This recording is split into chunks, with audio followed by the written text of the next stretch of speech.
পেশ করার অধিকার অর্জন করেছি। এই রূপান্তর দ্রুত সফলভাবে কার্যকর করার জন্য আমাদেরকে সকল শক্তি নিয়োজিত করার জন্য প্রতিজ্ঞাবদ্ধ থাকতে হবে। পেছনে ফেরার কোনো সুযোগ আমাদের নেই।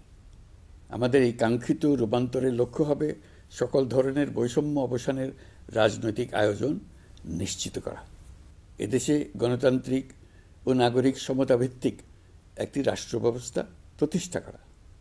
ন্যায়ভিত্তিক সমাজ নির্মাণ ছাড়া জুলাইয়ের শহীদদের আত্মদান অর্থবহ হতে পারে না।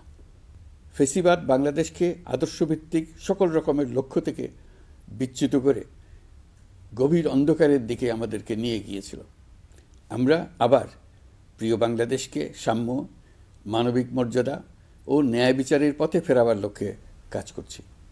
ফোরাম ফর বাংলাদেশ স্টাডিজের পক্ষ থেকে আপনাদের এই জাতীয় সংলাপ আমাদেরকে আমাদের নতুন কক্ষপথ রচনা এবং তার যথাযথ স্থাপনে বিশেষভাবে সাহায্য করবে। সংস্কার বিষয়ে আমাদের মধ্যে ঐকমত্য প্রয়োজন, এর কোনো বিকল্প নাই।